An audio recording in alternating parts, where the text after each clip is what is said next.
بندہ پروردگارم امت احمد نبی، دوست دار چار یارم تابع اولاد علی، مذہب حنفیہ دارم ملت حضرت خلیل، خاک پائے غوث اعظم زیر سایہ ولی۔ لائق ست تعظیم معزز و محتشم و محترم سامعین بتمکین،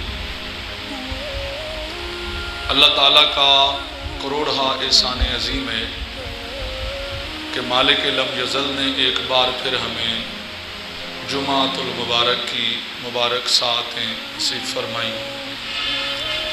وحدہ لا شریک ہماری حاضری اپنی بارگاہ صمدیت میں قبول فرمائے اور اس جمعۃ المبارک کو ہمارے لیے ذریعہ نجات اور وسیلہ شفاعت بنائے۔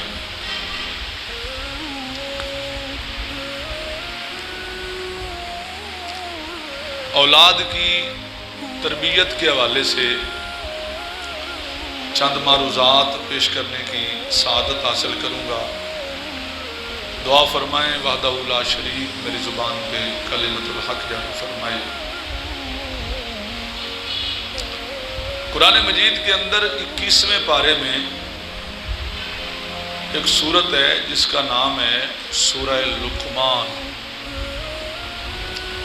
حضرت لقمان کے متعلق اس میں بڑی مفصل گفتگو موجود ہے اور اس میں آپ اپنے بچوں کو نصیحت و وصیت فرماتے ہیں۔ حضرت لقمان کے متعلق بعض نے نبی ہونے کا قول بھی کیا ہے اور بعض نے ولی ہونے کا قول کیا ہے، اور بعض نے کہا کہ یہ اللہ تعالیٰ کے مقربین میں سے تھے لیکن بڑی دانا شخصیت اور بڑے ہی منجھی ہوئی شخصیت تھے، حکمت سے بھرا ہوا کلام کرتے۔ لقمان حکیم سے مراد یہ وہ حکیم نہیں ہے جو آج کل بیٹھ کے پھکی بیچتے ہیں، بلکہ اس سے مراد شخصیت یہی ہے لیکن اس سے مراد حکمت بھرا کلام کرتے تھے، لوگوں کو راہ ہدایت کا درس دیتے اور ان کا رشد و ہدایت کا سامان پیدا کرتے۔ تو انہوں نے اپنے بیٹے سے جو گفتگو کی ہے قرآن مجید نے اس کو بڑی خوبصورت پیرائے میں بیان کیا ہے۔ آج بھی جو والدین ہیں ان کی ذمہ داری ہے کہ وہ اپنی اولاد کو اسی پیرائے میں سمجھائیں اور حضور صلی اللہ علیہ وسلم کی شریعت مطہرہ قرآن و سنت کو مد نظر رکھتے ہوئے وہ اپنے بچوں کی تربیت کریں۔ اگر رب تعالیٰ نے یہ نعمت اولاد والی عطا کی ہے تو پھر اپنے بچوں کو جانور نہ سمجھیں۔ جس طرح بھینس گائے اس کی ذمہ داری ہے بس بچہ پیدا کر دینا، آگے وہ کسی وگ میں جائے، کسی ریوڑ میں جائے، کسی کے کھیت میں منہ مارے، کہاں سے کیا کھائے، یہ بھینس کی ذمہ داری نہیں ہے۔ تیرے ہاں اگر اللہ تعالیٰ نے اولاد عطا کی ہے تو پھر تیری ذمہ داری ہے کہ تو اپنی اولاد کی تربیت ایسے کر جیسے محمد مصطفیٰ کے غلام کرتے ہیں۔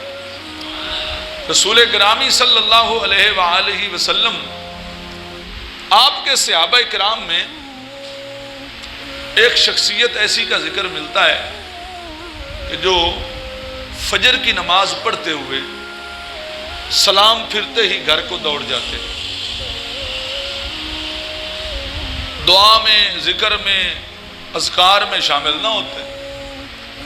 بعض صحابہ کرام نے اعتراض کیا کہ یہ عجیب آدمی ہے، آج بھی اگر میں بھی صبح کا درس دے رہا ہوں یا کوئی بھی عالم تو کچھ لوگ اٹھ جائیں تو ہمیں بڑا عجیب لگتا ہے۔ بعض کی مجبوری ہوتی ہے، بعض ویسے ہی ان کو درس سننا اچھا نہیں لگتا، چوک میں، رستے میں وہ باہر پھٹے پہ بیٹھے رہیں گے لیکن وہ درس سے باہر نکل جاتے ہیں۔ صحابہ نے حضور علیہ السلام سے شکایت کی، یا رسول اللہ یہ بندہ فجر کی نماز پڑھتا ہے اور نماز پڑھ کے سیدھا گھر کو چلا جاتا ہے اور وہاں جا کر پتہ نہیں کیا معاملات ہے اس کے، لیکن اس کو چاہیے کہ یہ دعا میں شامل ہو اور ذکر و اذکار کرے۔ تو حضور علیہ السلام نے ایک دن اس سے پوچھا کہ آپ فجر کی نماز پڑھنے کے بعد فوراً کیوں چلے جاتے ہیں؟ اس نے عرض کیا یا رسول اللہ میرے پڑوس میں ایک یہودی کا مکان ہے اور اس کے گھر میں کھجور کا درخت ہے اور ہماری دیوار ایک ہی ہے، وہ کھجور کا درخت میرے گھر میں جھکا ہوا ہے اور مدینے میں کھجوریں پکنے کا موسم ہے، میں جاتا ہوں رات کو ہوا چلتی ہے تو کھجوریں میرے گھر میں گرتی ہیں، میں جا کر وہ کھجوریں سمیٹتا ہوں اور اس کو دے آتا ہوں تاکہ میرے کسی بچے کے پیٹ میں اس کی کھجور نہ جائے، حرام کا مال میرے بچے کے پیٹ میں نہ جائے۔ جو چھوٹے بچے گھر میں ہوتے ہیں وہ اٹھیں گے اس کی کھجوریں اٹھا کے کھا لیں گے۔ تو رسول گرامی صلی اللہ علیہ وسلم نے اس کو رزق کی برکت میں دعا ارشاد فرمائی، اللہ تعالیٰ تیرے رزق میں برکت فرمائے۔ تو یہ تربیت والا جو معاملہ ہے یہ بڑا ہی اہم ہے۔ آج کے دور میں ہمارے پاس ڈگریاں موجود ہیں، اس زمانے میں ہمارے پاس تعلیم موجود ہے، اعلیٰ تعلیم یافتہ۔ کسی کا بھی کوئی کارڈ پکڑ لیں وزٹنگ کارڈ تو اس کے نیچے جناب کو 15 ڈگریاں لکھی ہوں گی۔ ڈاکٹر کا بورڈ جا کر پڑھیں تو نیچے جناب کتنی ڈگریاں لکھی ہوں گی، یہ جناب اس نے یونان سے کیا ہے اور یہ جناب فرانس سے کیا ہے، یہ جناب اس نے جناب امریکہ سے پڑھا ہے، فلاں شہر سے پڑھا ہے۔ تو 7 ملکوں کی کو 70 ڈگریاں نیچے لکھی ہوتی ہیں۔ ہمارے خیر سے تو وہ لفظ جانتے بھی نہیں ہیں جتنے اس کے مخففات لکھے ہوتے ہیں وہاں پر، لیکن اس کے باوجود تربیت کی اس حد تک کمی ہے کہ غریب بندہ بھی چلا جائے تو اس کا بھی کوئی احساس نہیں کیا جائے گا، بلکہ اپنے جو ہے وہ کمیشن کی مد کے اندر ہر طرح کا ٹیکہ اس کو لگانے کی کوشش کی جائے گی۔ تو ہمارے ہاں ڈگریوں کی کمی نہیں ہے، ہمارے ہاں تربیت کی کمی ہے، اسلامی معاشرے کی کمی ہے، اسلامی تہذیب کی کمی ہے۔ محمد مصطفیٰ صلی اللہ علیہ وسلم کا دین متین تو یہ فرماتا ہے کہ جو صاحب ثروت بندہ ہے غریب لوگوں کے لیے اس کے دروازے ہمیشہ کھلے رہیں، بلکہ جو امیر المومنین ہو اس کی پیٹھ بھی سونے کی نہ بن جائے، بلکہ وہ اپنی کمر پہ لاد کر بھی غریبوں کے لیے راشن غریب کے دروازے پہ پہنچائے، اور پھر فوٹو سیشن بھی نہ ہو، بس یہ کہے کہ میں چونکہ امیر المومنین ہوں میری ذمہ داری ہے محمد مصطفیٰ کی امت کی خدمت کرنا۔ یہ اس وقت ہوتا ہے جب معاشرے کی اور اپنی اولاد کی تربیت رسول اللہ کے دین کے مطابق کی جائے۔ حضرت سیدنا امام حسن علیہ السلام آپ تشریف لائے مسجد نبوی میں، اور مسجد نبوی شریف کے اندر کھجوروں کے ڈھیر پڑے ہیں۔ امام حسن دوڑے اور ایک کھجور اٹھا کر منہ میں ڈال لی۔ حضور علیہ السلام تیزی سے حضرت امام حسن کے پاس تشریف لائے اور وہ کھجور امام حسن کے حلق میں پہنچ چکی تھی۔ حضور علیہ السلام نے اپنی انگلی ڈالی اور انگلی ڈال کر وہ کھجور امام حسن کے حلق سے باہر نکال لی۔ فرمایا یہ صدقے کی کھجور ہے اور میری جو آل ہے، جو سادات ہیں، سید جو ہے اس پر صدقہ حرام ہے۔ تو فرمایا یہ تیرے لیے نہیں، یہ میری امت کے لیے ہے۔ یہ وہ تربیت ہے جو رسول گرامی صلی اللہ علیہ وسلم سیدنا امام حسن کی فرما رہے ہیں اور پوری امت کو یہ درس دے رہے ہیں۔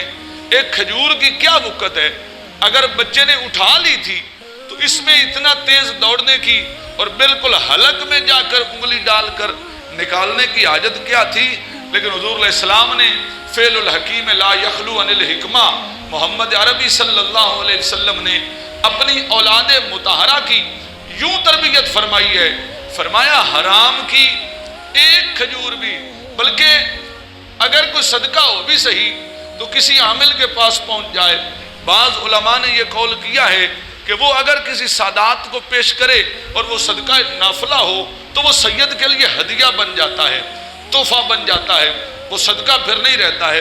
ہدیہ اور تحفہ سمجھ کر وہ پیش کیا جا سکتا ہے، لیکن رسول گرامی صلی اللہ علیہ وسلم نے قیامت تک کے لیے قانون دے دیا، جو تیرا حق نہیں وہ تیرے منہ میں نہیں جانا چاہیے، جو تیرا حق نہیں ہے وہ تیرے منہ میں نہیں جانا چاہیے۔ جب صرف یہ بات دل میں پیدا ہو جائے کہ جو میرا حق نہیں ہے وہ میرے پیٹ میں نہیں جانا چاہیے، تو زمانے کے اندر ہزاروں کیس ختم ہو جائیں گے، کتنے فساد ختم ہو جائیں گے، یہ فتنے اور لڑائیاں ختم ہو جائیں گی۔ بس یہ بندہ سمجھ لے جو میرا حق ہے وہ دینا نہیں کسی کو، اور جو کسی کا حق ہے وہ لینا نہیں ہے۔ یہی تربیت ہے محمد مصطفیٰ صلی اللہ علیہ وسلم کی۔ اور یہ بھی کہہ دوں، آج ہمارا بچہ ٹرالی سے گنا کھینچتا ہے اور ماں باپ خوش ہو رہے ہوتے ہیں، آرا منڈی سے ایک پورا گٹو بھر لیتا ہے، بورا پورا ہی بھر لیتا لکڑیوں کا، 2 4 لکڑیاں اٹھا کر، تو والدین خوش ہو رہے ہوتے ہیں، چلو ایندھن تو لے کر آیا ہے، چولہا تو جلتا ہے، کچھ تو کیا اس نے۔ لیکن یہ بات وہاں ختم ہو گئی کہ یہ لایا کس طریقے سے ہے، کس انداز سے کمائی اس نے کی ہے، اس کا طریقہ کار کیا تھا۔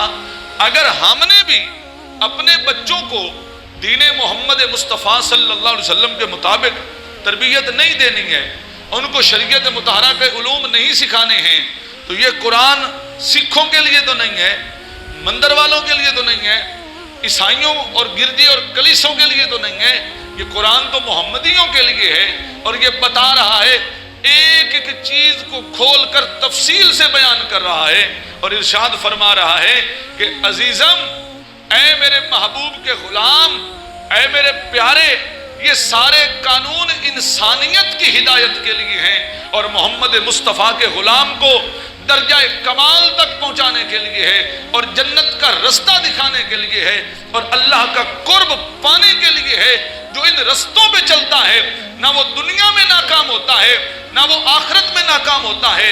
رب تعالیٰ دنیا میں بھی اس کو سرخروئی عطا فرماتا ہے اور آخرت میں بھی کامیابی عطا فرماتا ہے۔ رسول گرامی صلی اللہ علیہ وسلم نے امام حسن کے گلے سے وہ کھجور نکال لی ہے، لیکن آج اگر ایک باپ کام کرتا ہے اور وہ اپنے کام میں 2 نمبری کا ماہر ہے، تو وہ اگر مال وراثت میں اپنی اولاد کو دے کر جاتا ہے تو ساتھ وہ اپنا گور بھی سکھا کے جاتا ہے، اپنا وہ فن بھی 2 نمبری کا سکھا کے جاتا ہے کہ میرے بیٹے اینج کر کے میں چھرا تیز کیتو ہے تے ایتھوں آ کے تو ٹک لانا ہے تے اینج کر کے تو 2 نمبری دی اپنی مہارت سکھنی ہے۔ جو وہ خود کر رہا ہوتا ہے وہ اپنی اولاد میں منتقل کر جاتے ہیں۔ اور پنجابی دی مثال ہے، ڈاچی کرے 40 کو تے توڑا کر جاندہ ہے 45 کو، وہ 5 کو اگے ٹریا ہوندہ ہے، اگے دوڑنا پیچھے دوڑنا، وہ دا سفر 5 کو اور دیر ہو جاندہ ہے۔ تو اولاد جو ہے وہ جب آگے بڑھتی ہے، اے سن، پہلے دن اگر تو نے ایک گنا جو وہ چرا کے لایا تھا، ایک مرغی کا انڈا جو وہ چرا کے لایا تھا، اس کا ہاتھ پکڑا ہوتا تو وحدہ لا شریک کی قسم، ایسی اولاد کے پیچھے تجھے اپنی پگڑی اتار کر کسی کے قدموں میں نہ رکھنی پڑتی۔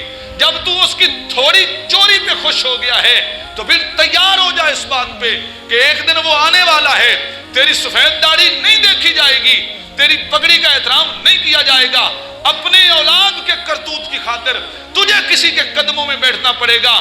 یہ بیٹا تیرا سر عزت سے بلند اس وقت کر سکتا ہے، فخر سے تیرا شملہ اس وقت اونچا ہو سکتا ہے جب اپنی اولاد کو تربیت محمد مصطفیٰ کے دین کے مطابق کرے گا۔ بات سمجھ آ رہی ہے؟ حضرت لقمان نے جو اپنے بیٹے کی تربیت فرمائی ہے وہ کیسے ہے؟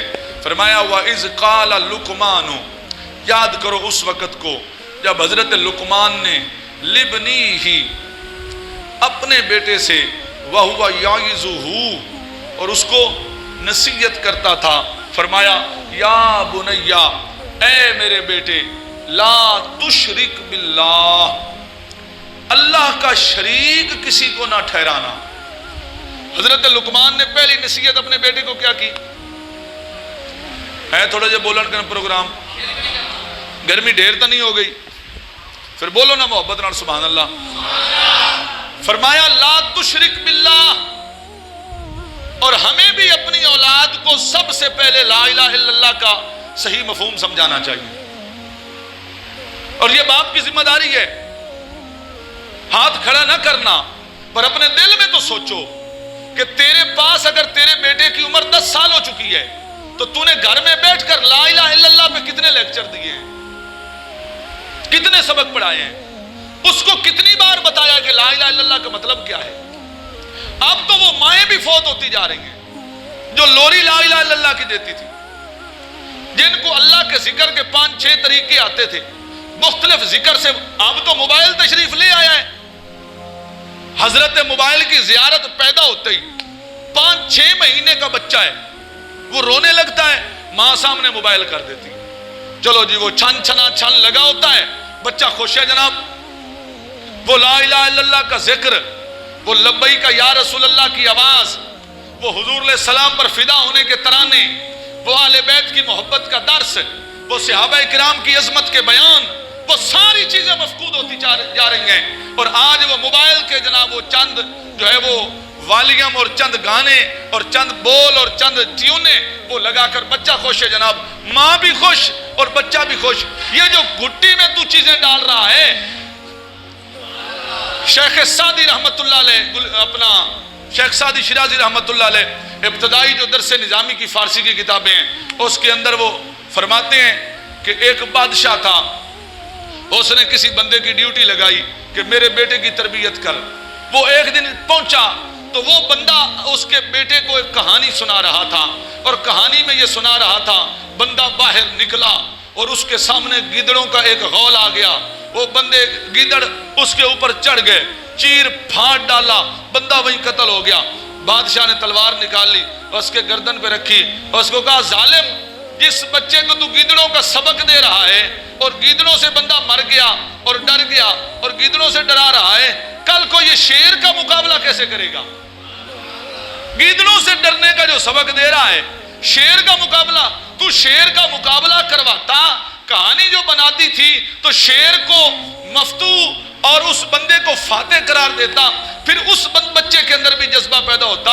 ہم نے جو اپنے بچوں کو کتی بلی سے ڈرانا ہے، اور وہ آگے بلی اور وہ آگے کتے کا بچہ اور فلاں چیز اور فلاں چیز، اس سے ڈرو گے تو یہ ہو جائے گا، اور جب تم نے یہ تربیت نہیں کرنی تو پھر وہ شیروں کے ساتھ مقابلہ کیسے کریں گے؟ اگر ہم نے ان کو یہ جہاد کا کبھی درس ہی نہیں دینا اور حضور علیہ السلام پر فدا ہونے کا کبھی سبق ہی نہیں دینا، رسول اللہ پر مر مٹنے کا کبھی سبق ہی نہیں دینا، تو وہ کہاں نکل کر حضور کی عزت و ناموس پہ پہرا دیں گے؟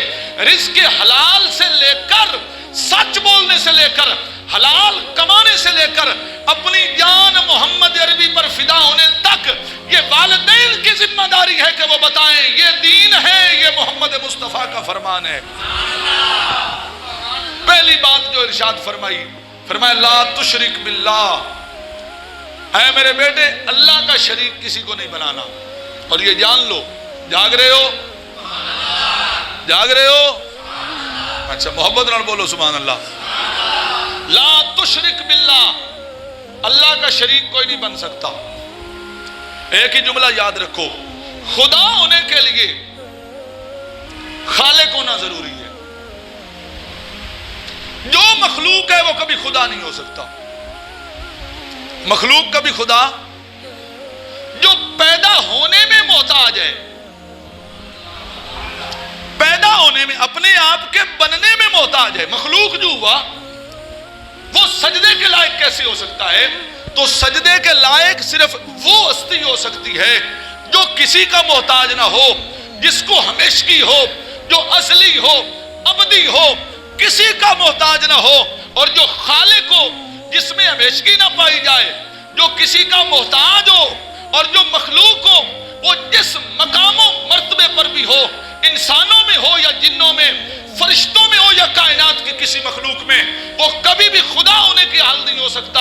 خدا صرف وہی ہے جس کو ہمیشگی ہے، ازلی و ابدی ہے، سب کا خالق ہے، اور جس کو کبھی زوال نہیں ہے، وہ ایک ہی ہے، اور وہ نعرہ یہ ہے لا الہ الا اللہ، وہ ایک ہی ہستی ہے جس کو اللہ وحدہ لا شریک کہتے ہیں۔ بات سمجھ آئیے؟ اور والدین سے سوال ہے، ہم نے اپنے بچوں کو لفظ اللہ پر کتنے سبق پڑھائے ہیں؟ اللہ پر اس پہ غور کرنا چاہیے نا کہ ہم نے لفظ اللہ پر اپنے بچوں کو کتنی بار تعلیم دی ہے. شرک کی ڈیفینیشن کیا ہے؟ شرک کس کو کہتے ہیں؟ جب ہم نے اپنے بچوں کو شرک کا سبق نہیں پڑھایا تو پھر کوئی بھی بندہ اٹھے گا، تیرے بچے کو چونکہ شرک کے صحیح معنوں کا پتہ نہیں تو کوئی بھی حضرت اٹھے گا، ایک کمرے کا محدث، ایک کمرے کا مدقق، ایک کمرے کا مدبر، ایک کمرے کا مفسر، محدث، سب کچھ وہ کہتے ہیں نا اپنے آپ کو، بلکہ مجدد بھی اب تو کہنے لگے ہیں. ایک کمرے تک جو محدود ہے وہ اپنی ویڈیو بنائے گا اور وہ ٹھیک طریقے سے تجھے مشرک قرار دے دے گا. جب تو اپنی اولاد کو بتاتا ہو شرک کسے کہتے ہیں، کس کو کیسا ماننے پہ بندہ مشرک ہوتا ہے، تو پھر کبھی بھی کوئی تم پہ حملہ کرتا تو وہ حملہ کارگر ثابت نہ ہوتا. کیوں؟ تیرا بانڈا اپنا بھرے ہویا ہے. جے تو اپنا بانڈا ویلا رکھیا تے بوئیں ویلی ہوئے تے گندیاں بوٹیاں ہو پوندیاں، پھر بندہ اپنے ماں باپ کو مشرک سمجھنا شروع ہو جاتا ہے. تو فرمایا اولاد کی تربیت کر اور سب سے پہلے اس کو رسول اللہ کا دین پڑھا اور دین کے صحیح معنی و مفہوم اس کو سکھا، تاکہ کوئی حملہ کرے بھی صحیح تو اس کے پاس دفاع کرنے کا ہتھیار موجود ہو اور یہ بتائے ہم مشرک نہیں ہیں، ہم اللہ کو وحدہ لا شریک مانتے ہیں اور محمد مصطفیٰ کو اللہ کی عطا سے کائنات کے سارے اختیار مانتے ہیں. ہم ہی یہ کہتے ہیں میں تو مالک ہی کہوں گا کہ ہو مالک کے حبیب، یعنی محبوب و محب میں نہیں میرا تیرا، وہاں کیا جود و کرم ہے شاہ بطحہ تیرا، نہیں سنتا ہی نہیں مانگنے والا تیرا. حضرت لقمان نے پہلی یہ وصیت فرمائی لا تشرک باللہ، کہ تو شرک نہیں کرنا. جاگ رہے ہو؟ دوسرا فرمایا وَوَصَّيْنَا الْإِنسَانَ بِوَالِدَيْهِ حَمَلَتْهُ أُمُّهُ وَهْنًا عَلَى وَهْنٍ وَفِصَالُهُ فِي عَامَيْنِ أَنِ اشْكُرْ لِي وَلِوَالِدَيْكَ. انشکر لی، اس آیت کا مفہوم یہی آخری الفاظ ہیں، انشکر لی وَلِوَالِدَيْكَ، اے اپنے والدین کا ہمیشہ شکر گزار رہنا، والدین کا شکر گزار رہنا. یہ حضرت لقمان نے اپنے بیٹے کی تربیت کی ہے. کیا تربیت ہے؟ اپنے والدین کا، بولو والدین کا شکر گزار رہنا. اوے انسان بنیا کر، اور میری عزت کیتی کر، اور سارا کوئی تیرے واسطے کمانا. یہ جملے اس پہ کبھی بھی اثر انداز نہیں ہوں گے جب تک تو ان کے سامنے اپنے والدین کی عزت نہیں کرے گا. ان کو کہے تو میرا حیا کر، اور دوسرے کے اپنے بچوں کے سامنے اپنے والدین کو گھر میں بھی نہ داخل ہونے دے، اور بیوی صاحبہ کی حکومت ہو اور وہ کہے تیری ماں جے دے بڑی تو پھر میں نہیں رہنا. یا ہزار طرح کے کلمات ہو سکتے ہیں، شاید آپ مجھ سے بہتر جانتے ہوں، آج مجھ سے اچھی طرح واقف ہوں، ہزار طرح کے کلمات ہو سکتے ہیں. تو اگر تیری اولاد کے سامنے تیری ماں تیرے گھر میں داخل نہیں ہو سکتی، تیری اولاد کے سامنے تیرا باپ تیرے گھر میں داخل نہیں ہو سکتا، تیری اولاد کے سامنے تیرے اقربا جو جن کا اسلام کے اندر قطع رحمی کا حکم آیا اور صلہ رحمی کا حکم آیا ہے، وہ قریبی رشتہ دار تیرے گھر میں داخل نہیں ہو سکتے، تو پھر تیری تقریر کارگر ثابت نہیں ہوگی، تیری تبلیغ فائدہ مند اور مؤثر نہیں ہوگی. تجھے پہلے اپنے کردار سے ثابت کرنا پڑے گا میری محسنہ میری ماں ہے، میرا محسن میرا باپ ہے، جس کے دل میں میرے ماں باپ کی عزت ہے اس کی عزت میں کروں گا. جب یہ چیز تیرے سامنے موجود ہوگی، انشکر لی وَلِوَالِدَيْكَ، اپنے والدین کا شکر گزار رہنا اور ان کا شکریہ ادا کرتے رہنا، اپنے ماں باپ کا حق ماننا. یہ دوسری نصیحت حضرت لقمان نے اپنے بیٹے سے فرمائی. آگے فرمایا یا بنیا، اے میرے بیٹے. اچھا یہاں پر دو تین باتیں اور مزید ہیں، لیکن میں جو چیزیں ضروری ہیں وہ آپ کے سامنے پیش کرنا چلوں. آگے حضرت لقمان نے اپنے بیٹے سے وصیت سن لے. سو آخری 5-6 منٹ فرمایا یا بنیا اقم الصلاۃ، اے میرے بیٹے نماز قائم کرنا، اے میرے بیٹے نماز قائم کرنا۔ تیری ابا ہی قائم نہ کرے، بیٹا قائم کیسے کرے گا؟ ابا پھٹے پہ بیٹھا تو 2 گھنٹے گزار دیتا ہے، نیٹ پہ بیٹھا چوراں دی بتھاڑ ویکھنا لینا ہے نوجواناں دے جدوں دا نیٹ بند ہویا ہے، یہ سمجھتے ہیں کوئی فوتگی ہو گئی ہے، کوئی مر گیا ہے، موبائل نہیں چل رہے، او مین جیڑا بھی ٹکرے او کی ہویا ہی، او استاد جی موبائل ہی نہیں چلتا۔ وہ ظالم، اتنا تعلق اور اتنا رشتہ تیرا نماز سے بھی ہے، اتنا ربط اور اتنا تعلق تیرا قرآن سے بھی ہے کہ نماز نہ پڑھے اور تیرا چہرہ بگڑ جائے، اوہو آج تو نقصان ہو گیا ہے، میں نماز نہیں پڑھ سکا۔ نماز نہ پڑھنے پہ تجھے افسوس ہو، یہ کامل ایمان ہے۔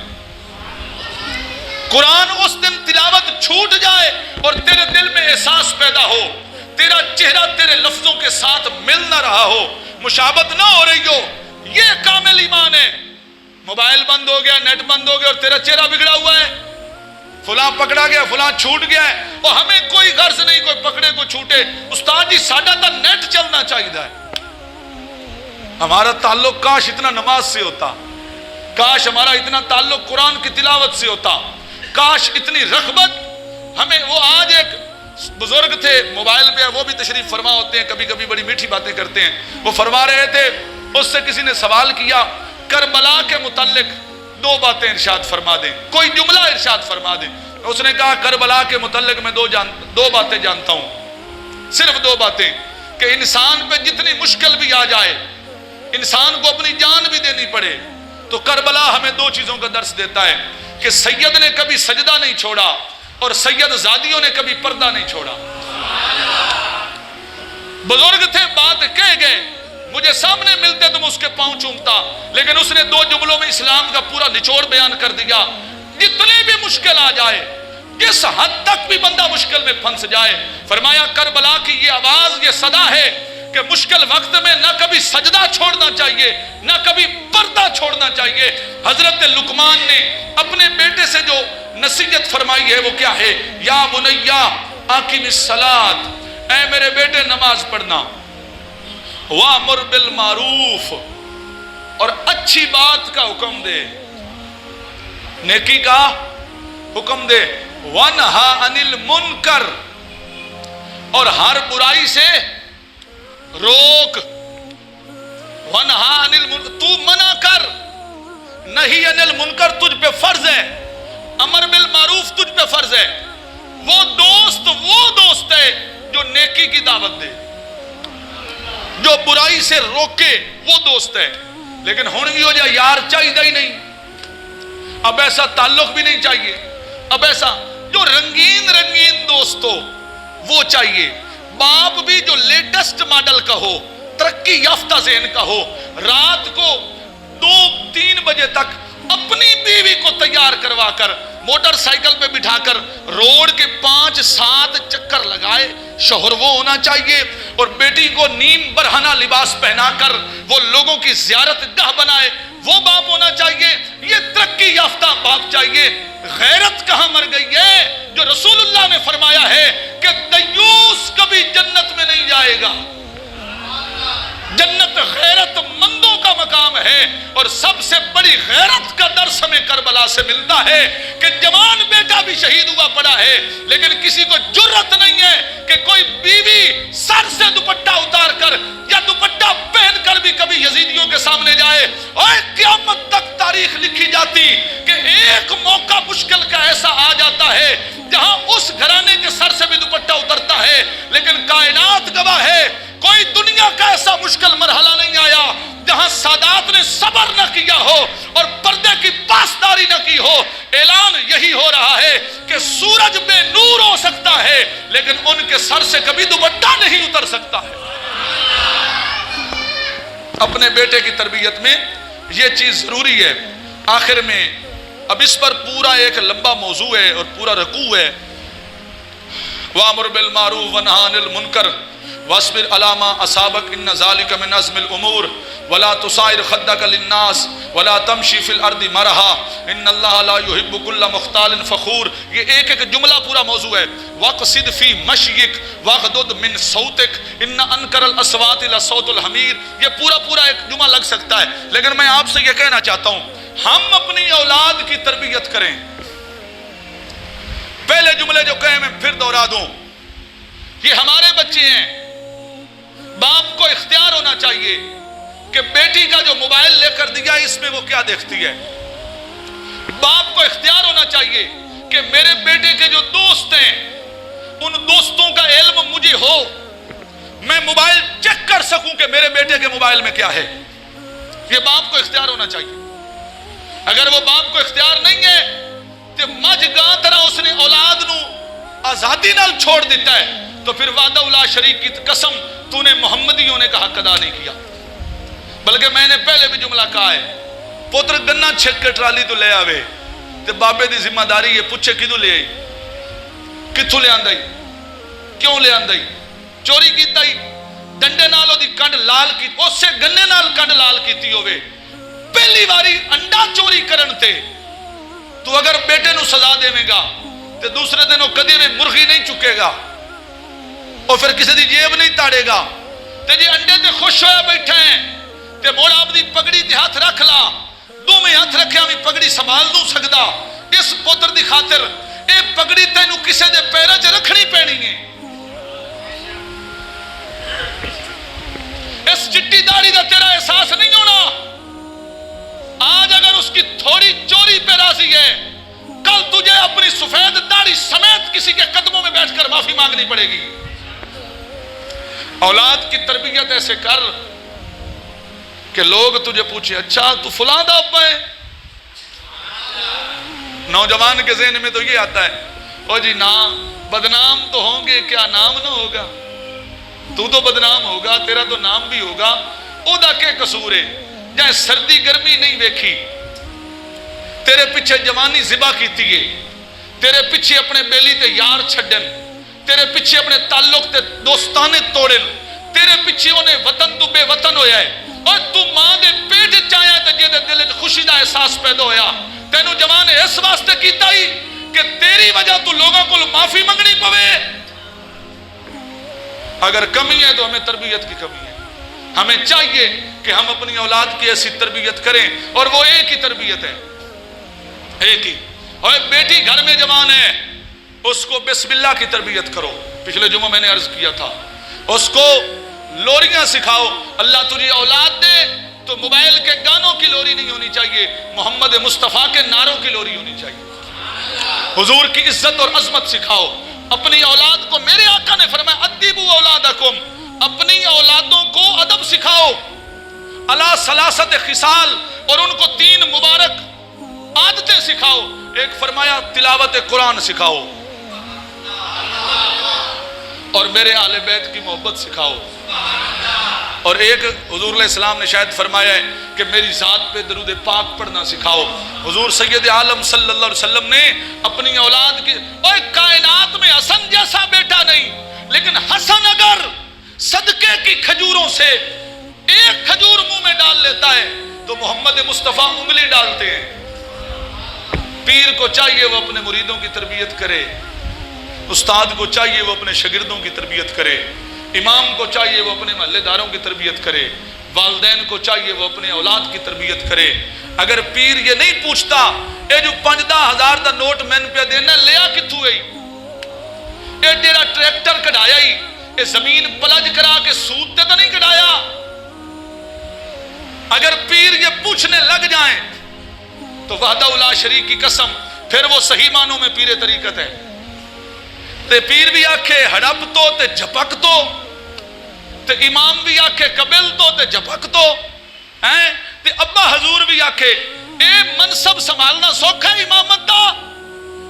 مصلی پہ کھڑا ہو کے کسی کا اللہ کے ہاں وکیل بننا آسان ہے؟ اللہ کی بارگاہ میں کسی کی نمازیں پہنچانا آسان ہے؟ اے پہلے من ستھرا کرنا پوندا ہے. یہ صرف محض نوکری نہیں ہے، وقت دیا تنخواہ لی اللہ اللہ خیر صلی اللہ، قیامت والے دے پکڑیا جانا ہے. پیر یہ تو شمار کرتا ہے کہ آج 5000 مرید آئی تھے، اس سال 2000 نواں نار رل گیا ہے، اور 7000 ہو گیا ہے. پیر مریدوں پہ خوش نہ ہو، یہ اپنی ذمہ داری بڑھا رہا ہے. اور جدی مکے جا کے بھی منہ تے داڑھی نہ ہوئے، مدینے جا کے بھی سرکار دی سنت نال محبت نہ ہوئے، اور پیر دے ہاتھ دتیاں بھی اس دل وچ شوق سجدہ پیدا نہ ہوئے، اس جہان وچ کچھ نہیں کھٹیا. وہ اعلیٰ نسبت ہے اس لیے کہ بندے کا ظاہر بھی بدل جائے، بندے کا باطن بھی بدل جائے، روحانیت بھی پرعزم ہو جائے، اور ظاہراً بھی بندے کے دل میں محبت رسول پیدا ہو جائے. جڑا 40 سال پہلے مرید ہویا تے 1.5 فٹ دی مچھ آئی تے آج بھی پیر دا مرید ہے تے مچھ میں کھلوتی ہے. انہیں 40 سالہ نے پیر کو لکی لیا ہے. پیر کی ذمہ داری ہے وہ اپنے مریدوں کی تربیت کرے، امام کی ذمہ داری ہے وہ اپنے علاقے کی تربیت کرے، استاد کی ذمہ داری ہے وہ اپنے شاگردوں کی تربیت کرے، والدین کی ذمہ داری ہے وہ اپنی اولاد کی تربیت کرے. سرکار نے فرمایا جس کو حاکم بنایا گیا اس سے سوال کیا جائے گا. اے رو رو کے منگتا لینا ہے، یا اللہ پتر بھی دے، دی بھی دے، 2-4 ہو میں چلو کدائیں کم آسن اے نا میرا رہ جاسی تے اللہ عطا کر چھوڑیں تے ہن بیڑا بکریاں مانگ چھوڑ دے نہیں ہیں، جا جڑی مرضی وائی اچ منہ مار تے جدے دل کر دے ٹریا وقت نہیں. یہ سکھانا ہے کہ محمد سے وفا تو نے تو ہم تیرے ہیں، یہ جہاں چیز ہے کیا لوح و قلم تیرے ہیں. وآخر دعوانا الحمدللہ رب العالمین.